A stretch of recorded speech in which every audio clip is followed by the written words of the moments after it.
सागर शोषण गर्नलाई धनुली वन खैचनु भो जसै कम्पेन भूमि पनि भयङ्कर स्वरूप रामलाई देखि तसै चारको तख्त समुद्रको जल पुग्यो 10 दिस अँध्यारा भया जो जन्तु जलमा थिया ती पनि त सब खलबलाई गया यस्तो देखि डराई सागर तहाँ सुन्दर स्वरूप एक धरी बेटी खात्रलाई रत्नहरू बेच लिएर झटपट गरी श्री रामचन्द्रजीका गया शरणमा भेटी अगाडि धरी पाउमा पनि दण्डवत पनि गर्या सबसे किसान दूर गरी हात जोडी स्तुति बिन्ती धीरा धरी गरे हे नाथ म हुँ जड असै सीतानाथ परुलाई जानु कसरी के चेत्न पाई उसै चेतैले प्रभुको दिदा हजुरमा आई शरणमा पर्या रास्ता दिन्छु दया रहोस् म छु अनाथ हात जोडी बिन्ती गर्या सागरका यी वचन सुनि हुकुमा भो साँचो भन्यौ तापनि बानको इतन खटाउन कना पर्यो यसलाई लौहान भनी मेरो बान अवश्य काम नगरी फिर्दैन अहिले यसै जान राख्छौ त अवश्य देऊ बदला टर्दैन यो वन कसै श्री रामचन्द्रजीको हुकुम यति सुनि हात जोडी बिन्ती गर्या पापीछन् दुर्मकल्पमा अहिरा हुन् उत्तर दिशामा पर्या ठाकुरका यी बानाले जति ती छन् पापी सबै नाश गरोस् यस कामले म अनाथ गरिब हजुरको दासको सबै ताप हरोस् यति बिन्ती गरेको सुनि खुब हर्ष मानी सकल हरिदिनु भो त्यही बान जल्दी हानी रिससित गई बानले पापीको नाश गराई फिरिकन अनि ठोक्रैमा पस्यो बान आई यही बीचमा त्यही समुद्रले चरणमा पसेर बिन्ती गर्या कीर्ति खुब रहनेछ सेतु बलियो हालेर लस्कर तर्या सेतु बन्धनमा समर्थ नलछन् यिनले त वर्धन पनि पाएको छ यी विश्वकर्मा सुता हुन् बाँधुन् यी सेतु भनी यति बिन्ती गरेर पाओ परि फेर सागर अदृश्यै भया सागरको बिनती सुनि नल पनि रामका हजुरमा गया हुकुम भो नललाई सेतु तिमीले चाँडै बनाऊ भनी लस्कर साथ लिएर जल्दी नलले सेतु बनाया पनि खुसी भई नलले सब बिरीको तेज जगाई वरिपरि जति छन् सब वृक्ष पर्वत मगाई अघि सरिकन सेतु बाँध्न लाग्या जसै त शिव भनी रघुनाथले मूर्ति थाप्या तसै त रामेश्वर भनी नाम चलोस् अब उपर संकल्प यहाँले गंगा जल्ली काशी गइकन ओझल ल्याई नुहाइदी फ्याक्ला कामहरू त्यो समुद्र जलमा जसले बगोस् त्यो भनी त्यो जनमुक्त हवस् भनेर रघुनाथको यो हुकुम हो पनि बाधे सेतु 56 कोश पहिले दिन दोस्रा दिन 80 कोश 24 सक्या तृतीय दिनमा कम्बर सबैले कसी पुष 68 सक्या चतुर्थ दिनमा बाँकी 92 कोष पाँचौं दिनमा सक्या नजराबो निस्केन एकाही दोष त्यही मार्ग गरेर फौज बतर्यो ढाक्यो त्रिकुट पर्वत टापु ढाकिदियो रहेन बिचमा खाली भन्याको कतै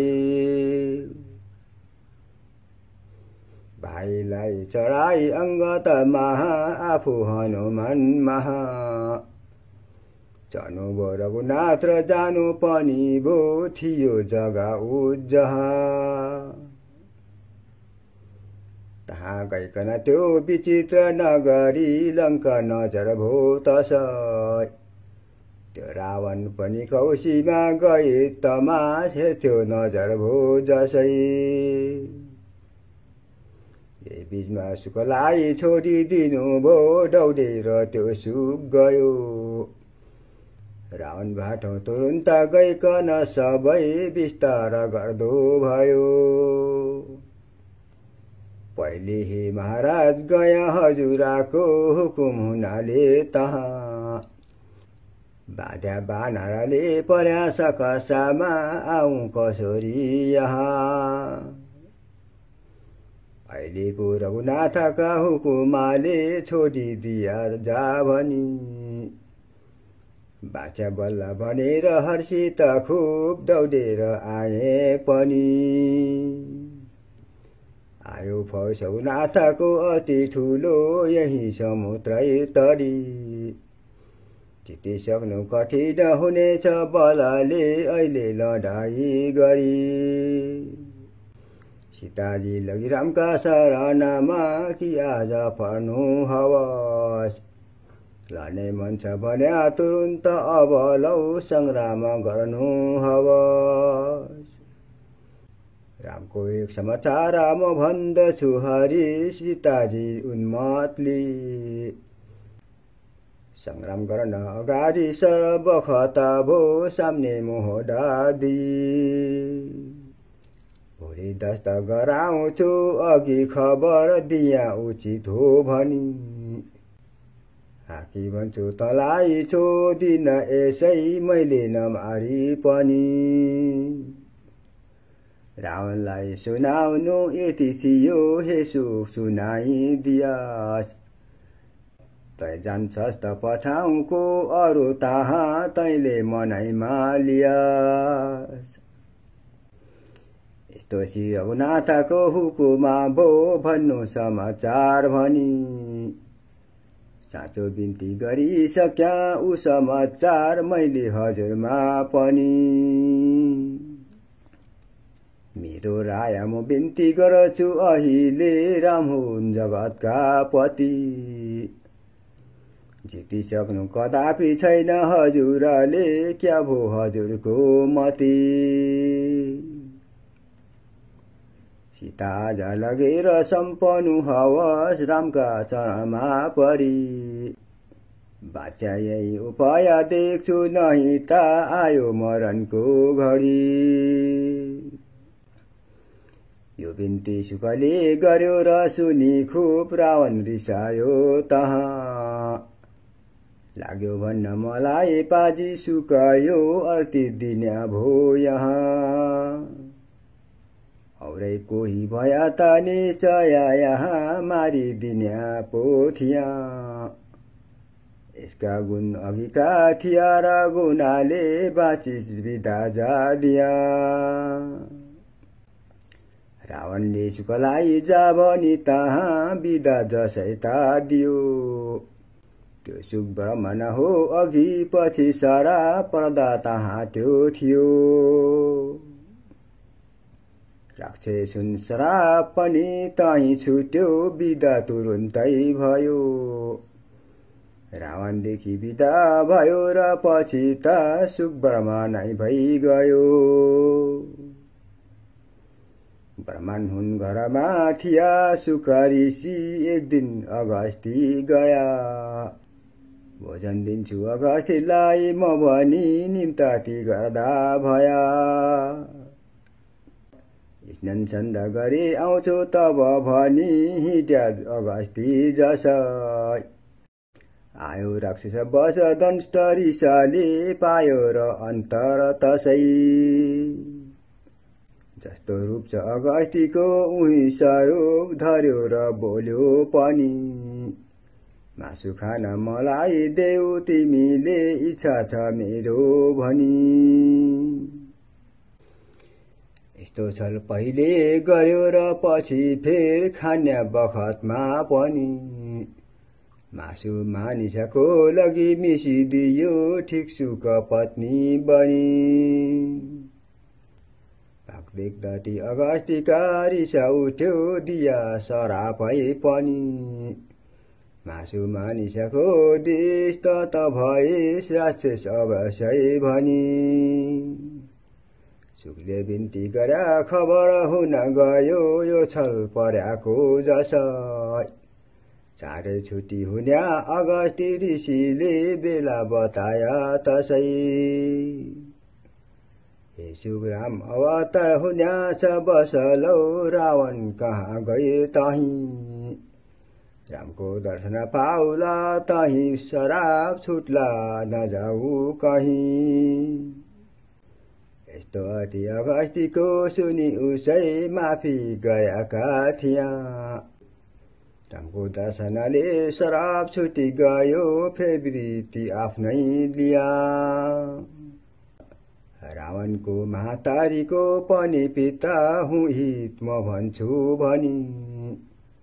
रावणका अनर्की चाहिँ गइकन भन्यो हित मल्लवानले पनि राम नारायण हुन् सीता पनि उनै लक्ष्मी भनी ज्ञानले